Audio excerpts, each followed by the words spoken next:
Divine Source, Great Spirit, calling you this day, beloved helpers, Master Angels, Master Healers, Master Teachers, please come be with us, speaking to us, through us, to anchor this space with us sacred, in service to love, in service to truth, and in service to the highest good of all. And so it is.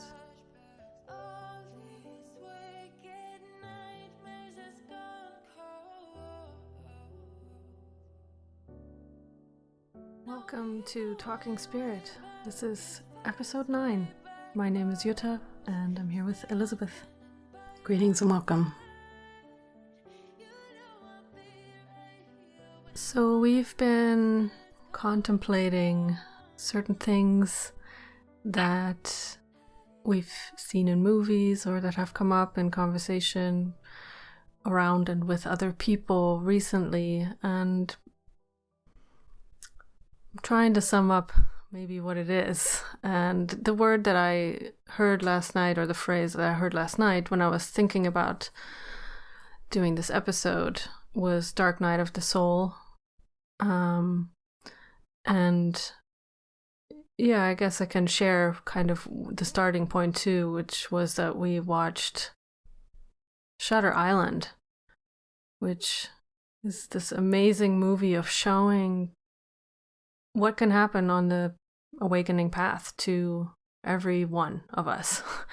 And in a way, it does happen to every one of us. And not just once, but we get these choice points frequently on this path,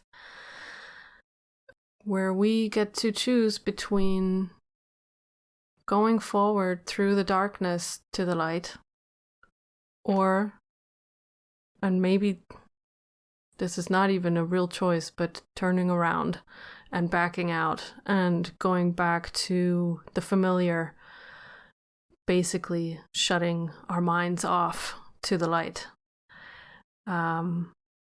So we can just see where that goes and see where the exploration takes us with that.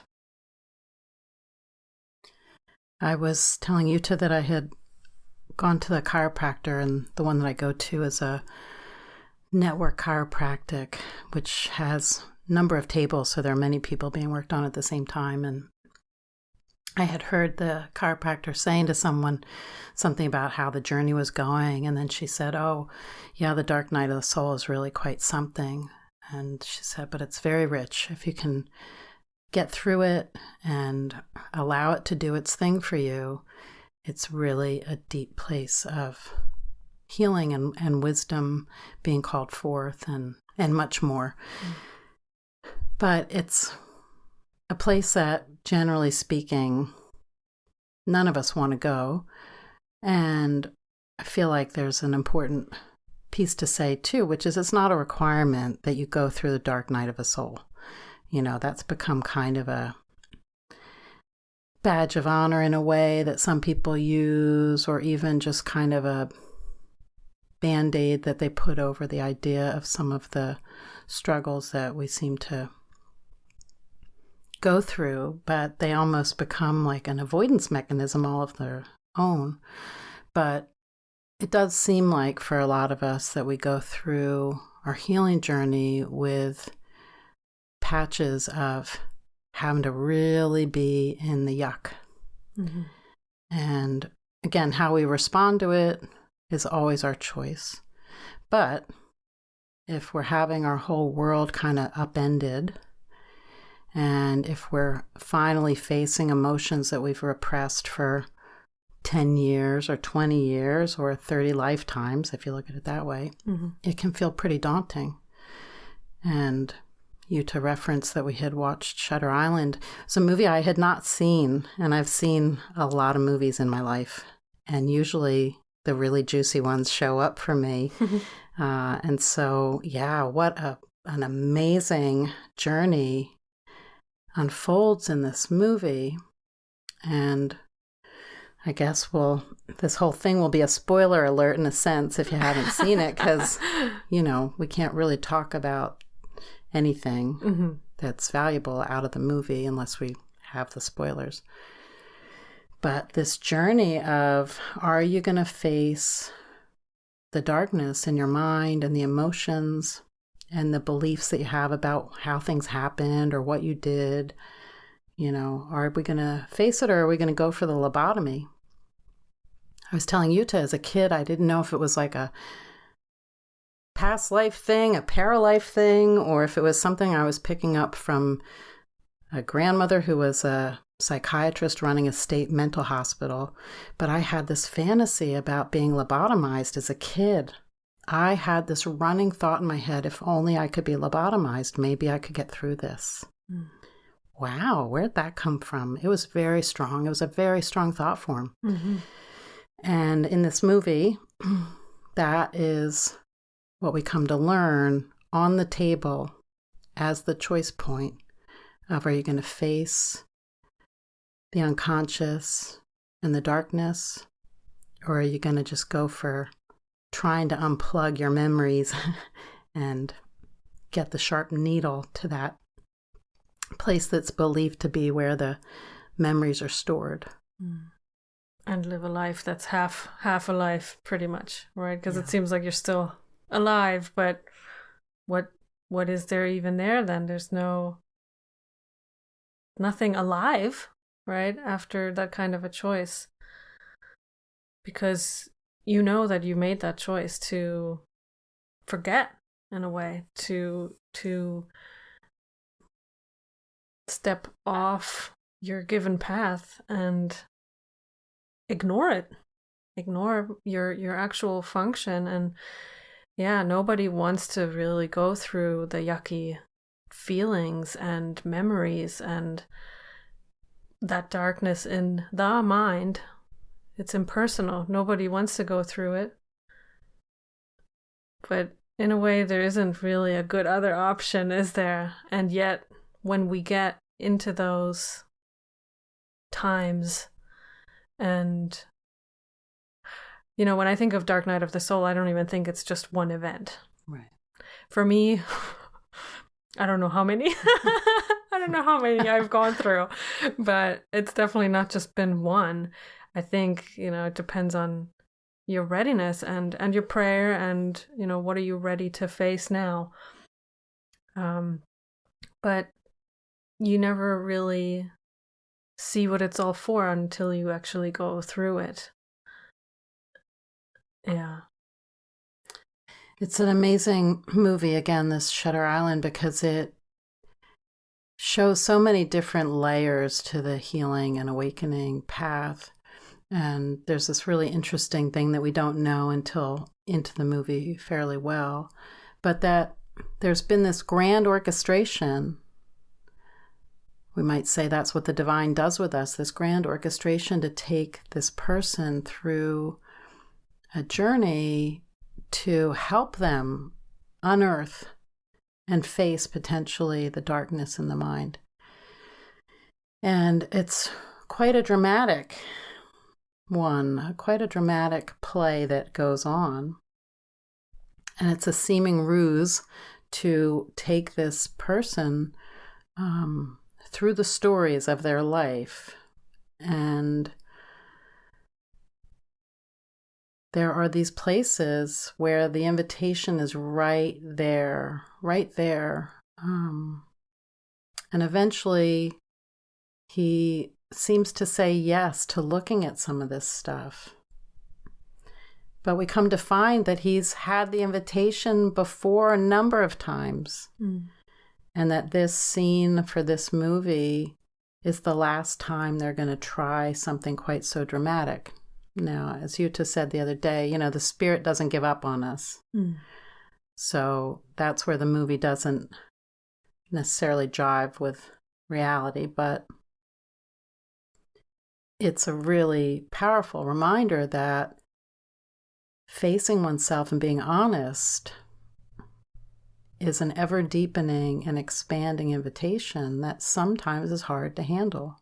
We saw another movie called Guilty. Oh, The Guilty. Yes. The Guilty. Yeah. Yes.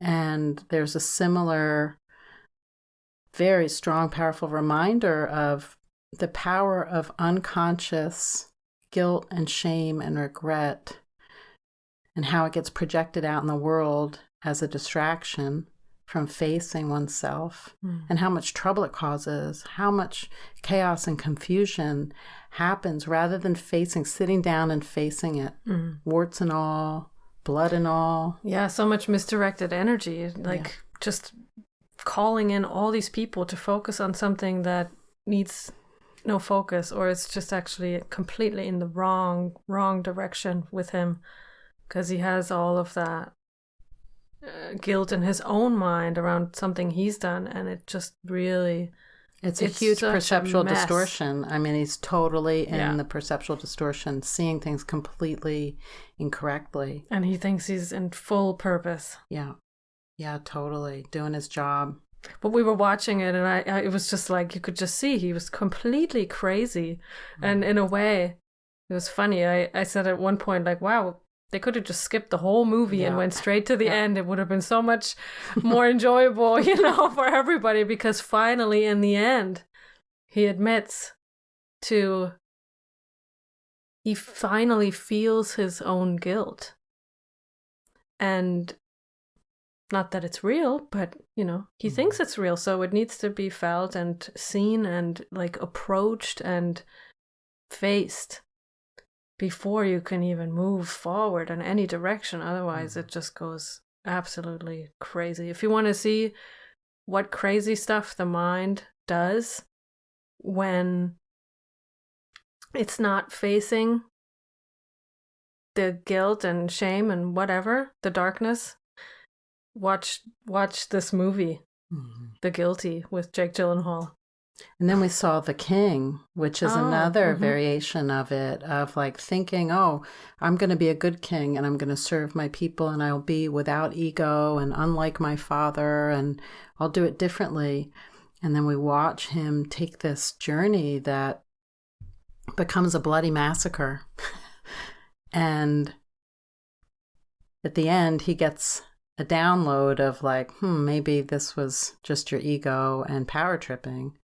But we don't know what he does with that once he gets the wake up. We don't get to see that unfolding after he's delivered some insight about himself. But, we seem to come into this world and it seems to be right from the get-go guilt programming. It seems to have been created out of a guilt in the mind. And so no matter if you seem to have had a lily white existence or not, it seems, and there's the perspective that there's still going to be guilt in the mind on some level to face. This idea of thinking we could separate, as part of what's great about The King is you see people sort of in that emperor role that's kind of the not great emperor, the I'm God and you'll bow down to me kind of programming. That's rampant in the mind still. We've been playing out these kind of archetypal forces for eons, and they're still alive and well, it seems. But when we have the prayer in our heart to heal, then we have to start being shown the flip side. And we have to start having our minds uplifted and taken into a different state of mind, literally having a different vision of ourselves and the world. And so, right away in the beginning, when we say yes, the Spirit starts to come in to try to retranslate our journey and show us, you were asleep. You were not operating from a clear mind. You were missing the mark in what you were doing and how you were perceiving things. And yet that seems to be a journey. And so we don't face all the guilt all at once. Because if we did, we'd be fractured off. We'd be completely in the nut house, bouncing off the padded walls, So we're taken on a journey, it seems, to kind of face it bit by bit. And as we do it, it seems like there are times where it feels like too much for us.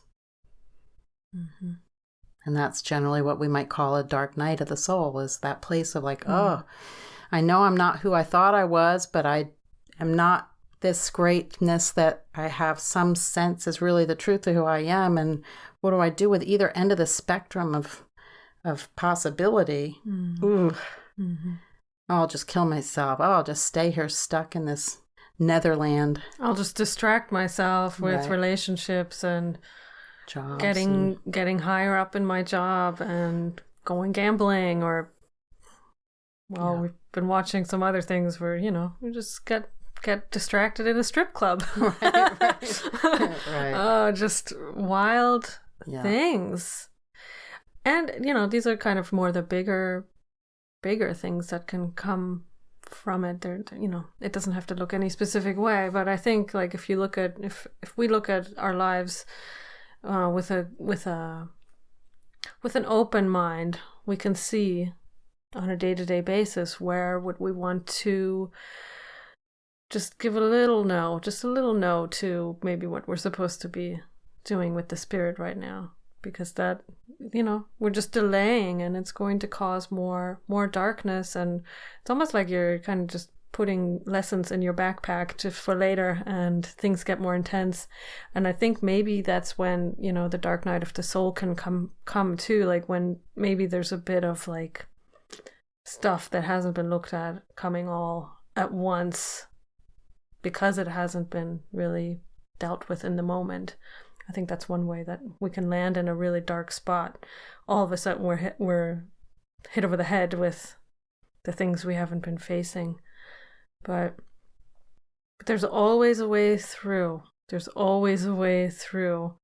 And in the moment, often we don't really get to see it, but there's nothing really required except that we keep our eyes open and our mind open to be shown, because the darkness really is only dark when we are making conclusions around what it is that we're seeing or feeling or recalling, like any guilty memories, anything like that it's only dark because there's a belief that it's true, that that's exactly what happened. And I know for myself, if I don't ask for a reinterpretation by a higher vision, then I do get stuck in those dark moments, and it takes a little while before I come out.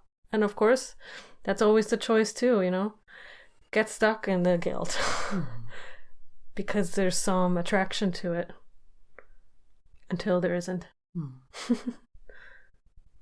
Yeah, I mean, sort of the idea of the unexamined life, is coming to mind. And it's really the unexamined mind is where the darkness and the guilt and the shame and the fear and the regret is going to be parked.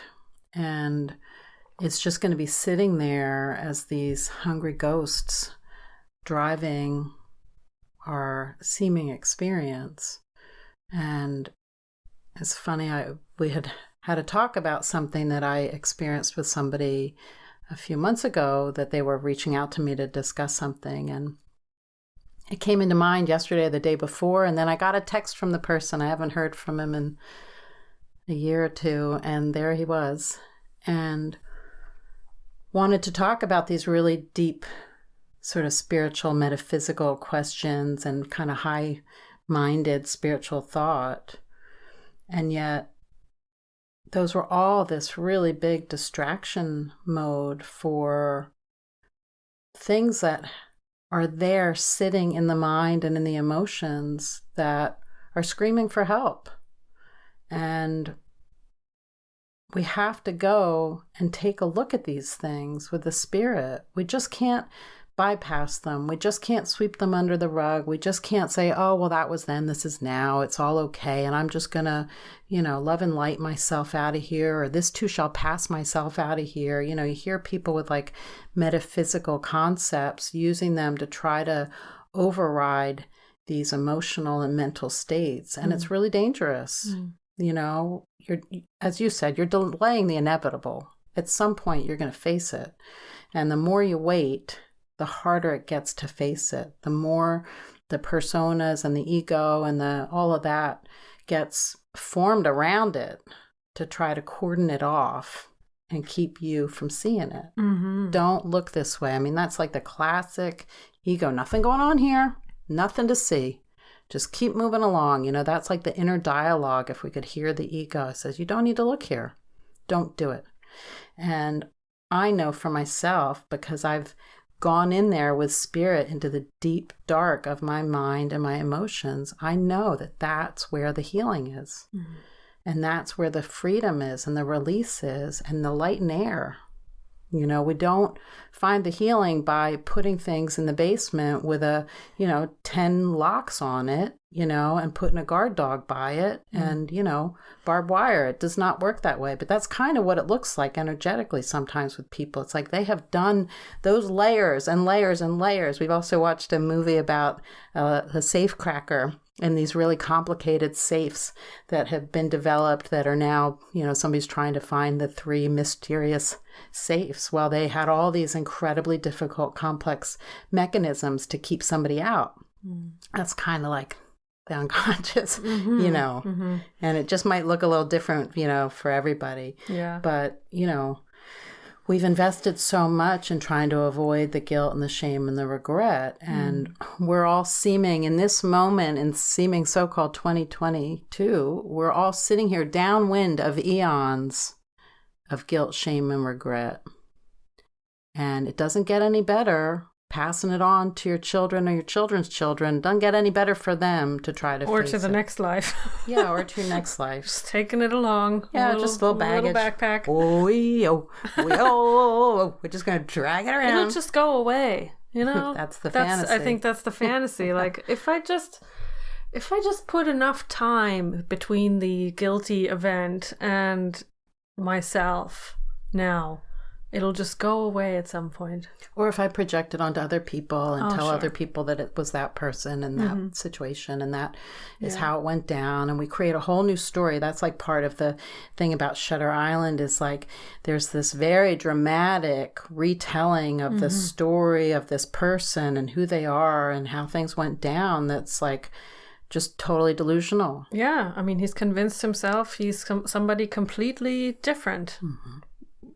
Somebody even with a different name, right? Like he changed all the names around. They still have the same letters, but right. But it's been changed around so that it makes a new name. And he's a detective, so he's he's got a real good function solving this big mystery of the missing person. Who's the last patient? And it leads nowhere. It leads nowhere. Exactly. And then finally, when he breaks through. There it is. How do you look at that? Mm-hmm. I've been lying to myself. Yeah. Boom. It just like crashes you through this world you thought was all put together, all held together nicely, and leaves you nowhere except with the recognition that actually something very different has happened.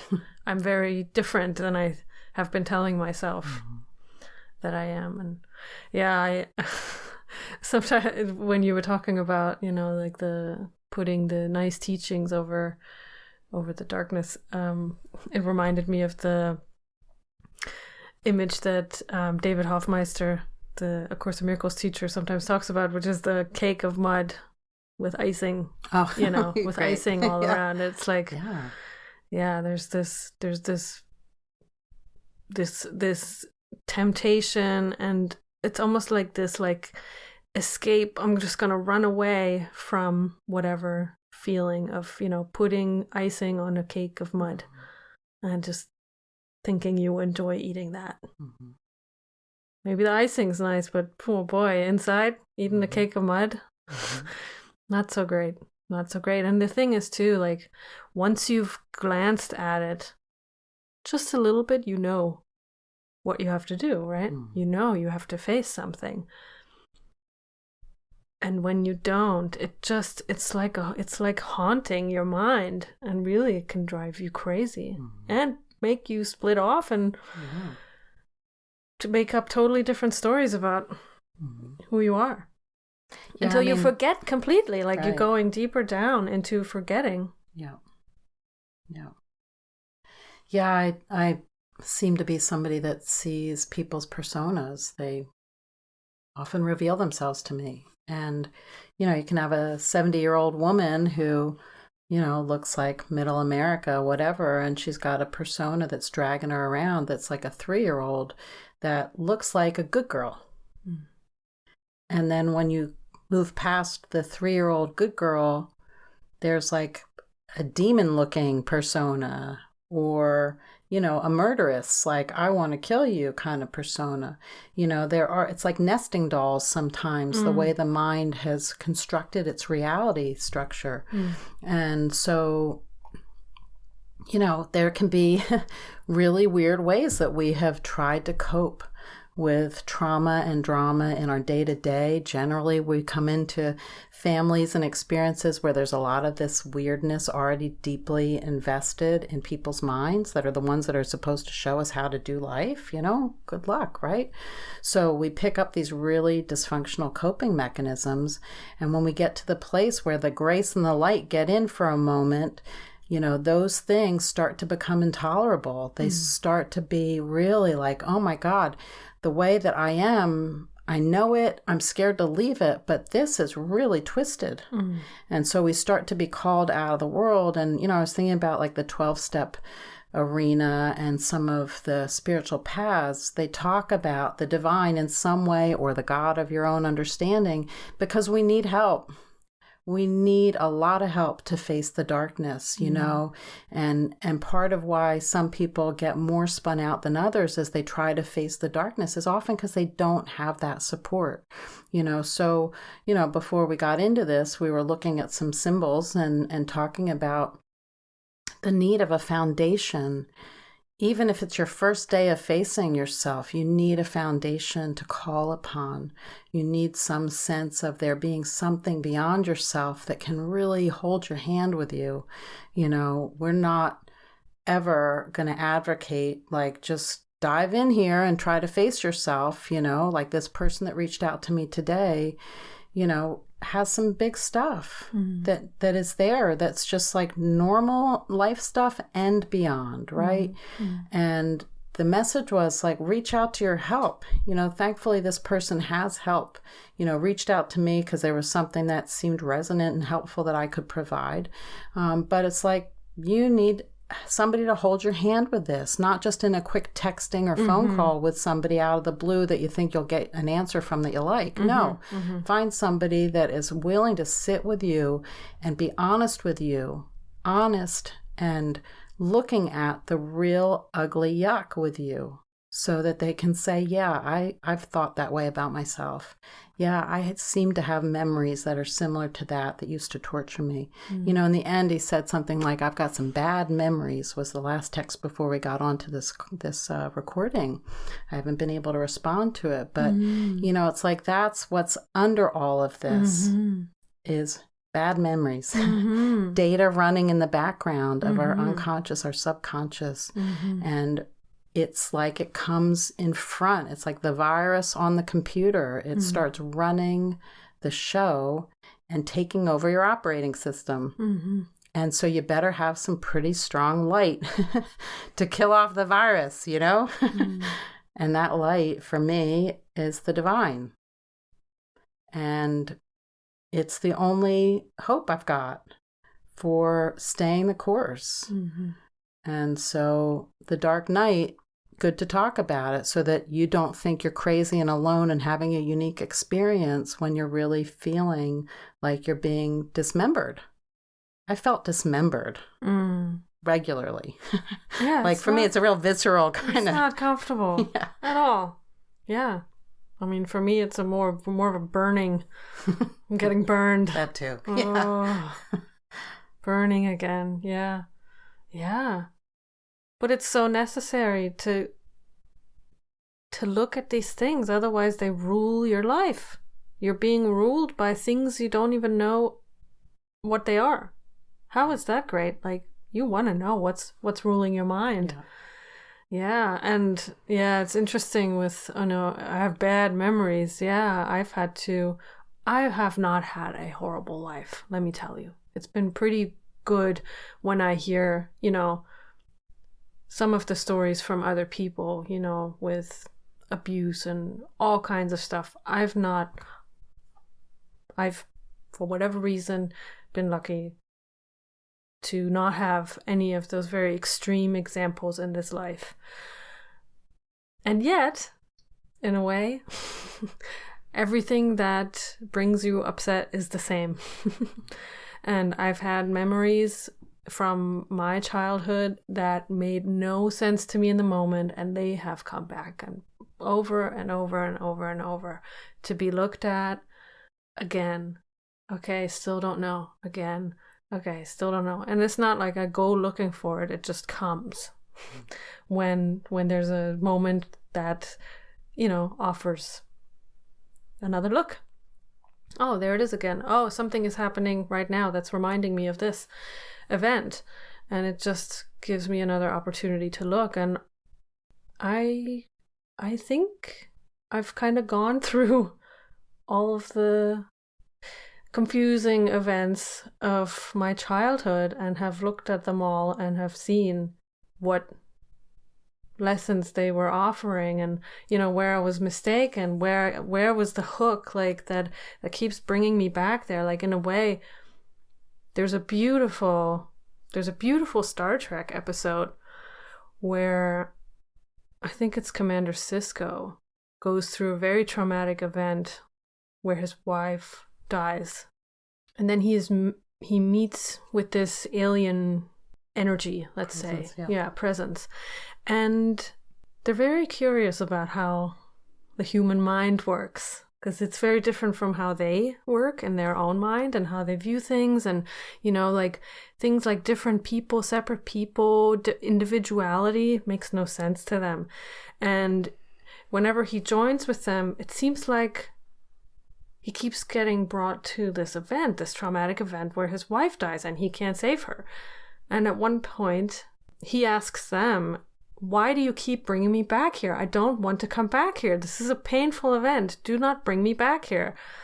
And they say to him, we're not doing this. You live here. You live here.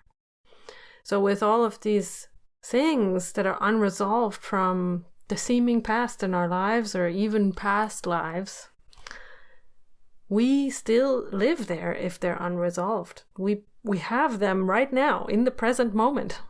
They're operating now.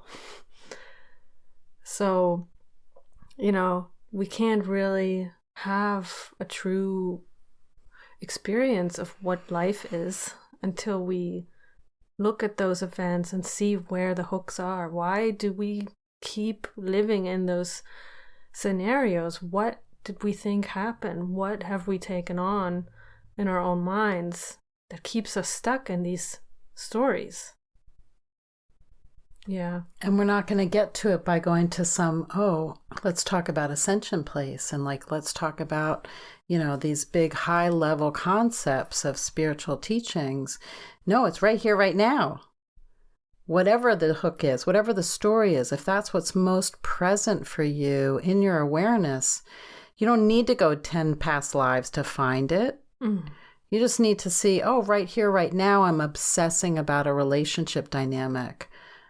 I'm having murderous thoughts about people, whatever it is. I feel super inadequate. Yeah, the darkness will reveal itself and will be given by the spirit or by our high self or our God self, however you like to think about it.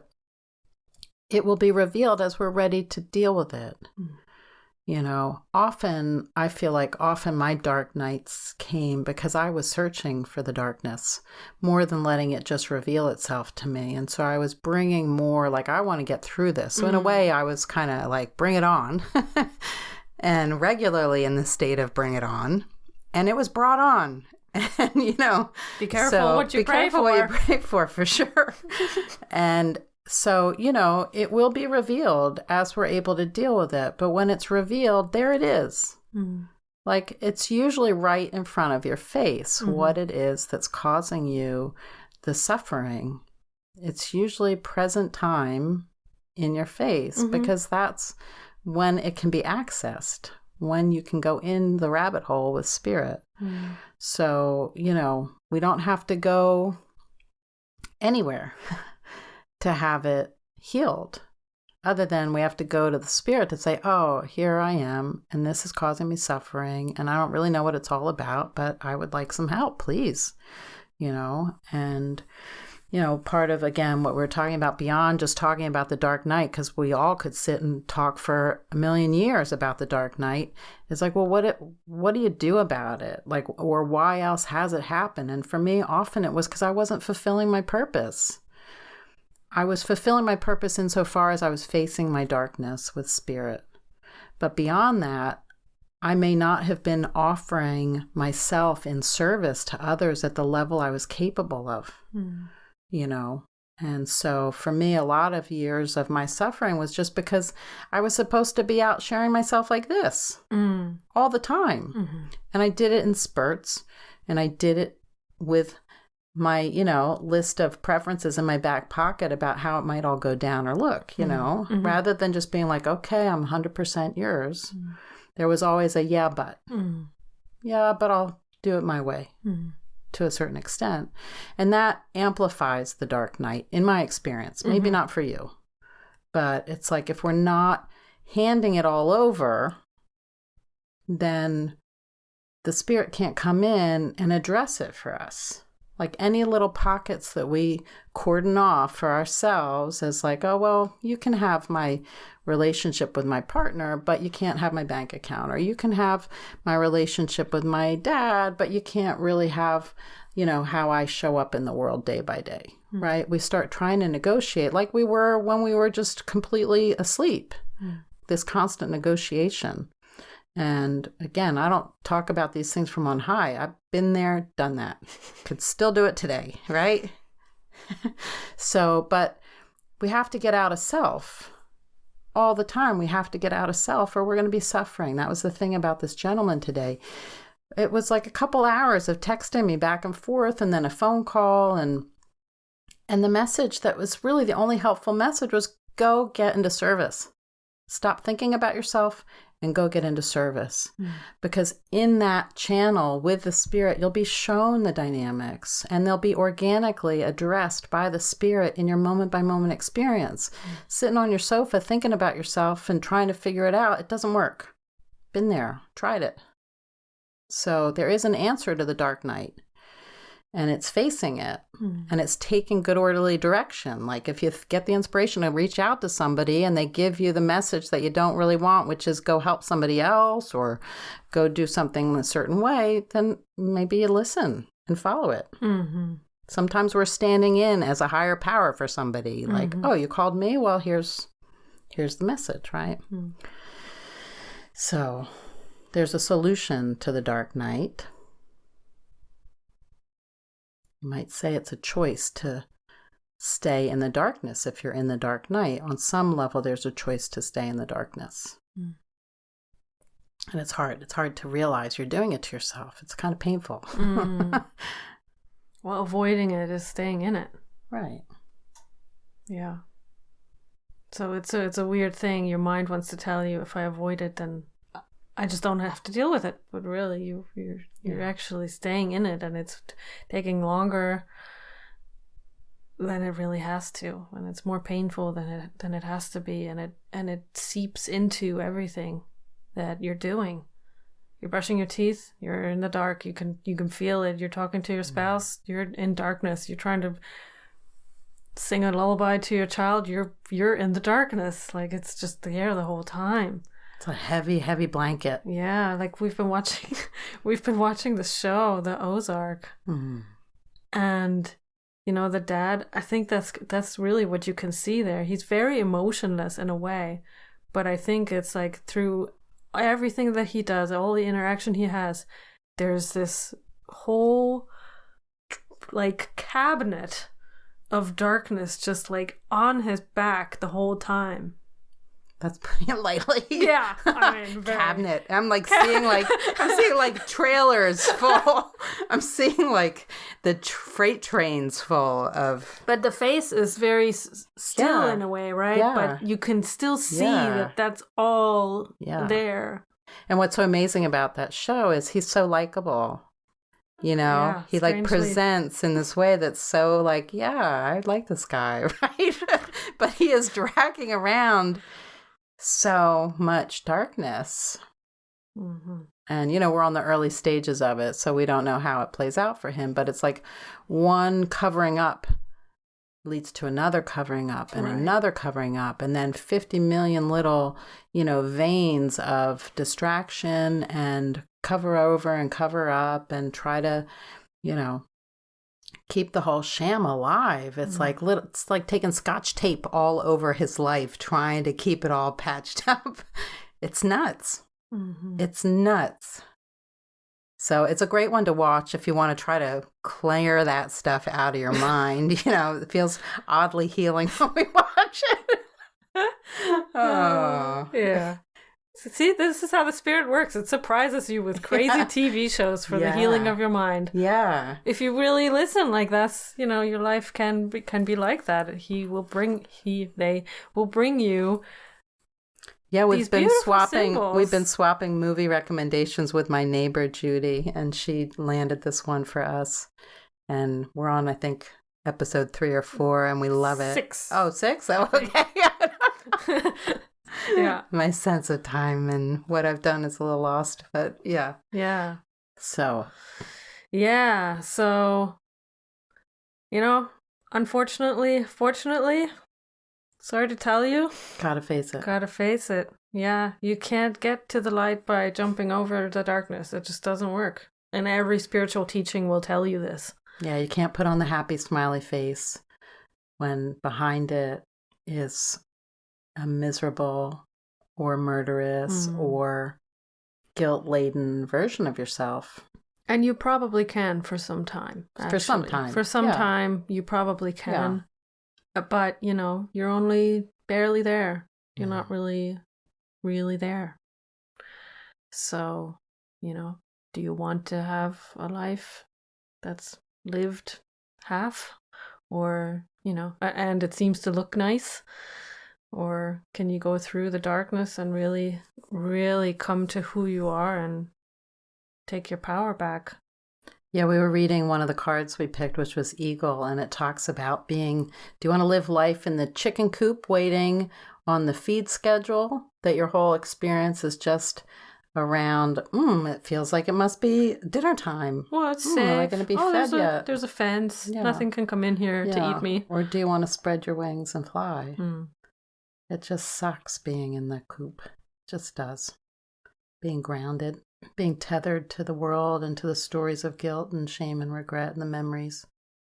And it is not a way to live.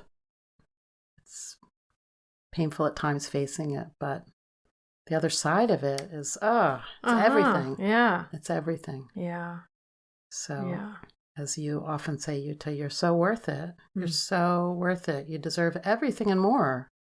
Not everything like, I get 10 houses and cars. Right, yeah. You deserve every bit of the love and truth of what you are. And just the inner peace. Totally.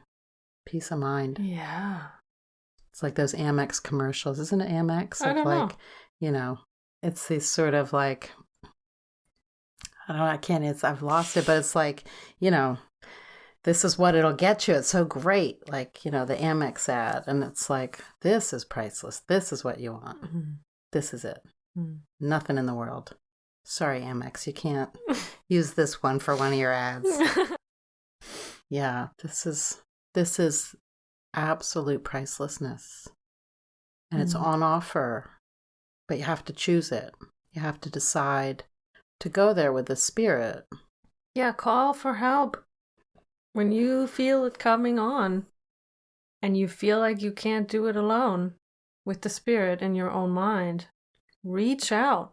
Yeah. And be open to the help that may be given. Yeah. Because it's probably not going to sound like what you want. Right. But it'll be what you need. Yeah. It's the life or death lobotomy or facing it. Yeah. I'd rather face it at this point. Yeah, so, I guess just stay awake and aware of what shows up in the moment, because that's where you will receive what it is that needs to be looked at right now and is ready, and you're ready. And there are millions and billions of seeming reflections, And everybody is called to this. And there are so many more people going through it themselves. So there are lots of people, seeming people, to reach out to. If you don't have a sense of the divine or a God of your understanding or any connection with anything that's loving and full of light and truthful, find the ones that speak to your heart. Look on YouTube, look on Facebook, whatever. So you're not alone, and none of us are here in terms of having any healing without huge support. It's just not possible in my way of looking at it. So you can do this too. Yeah. Thanks again for listening, and we'll see you next time.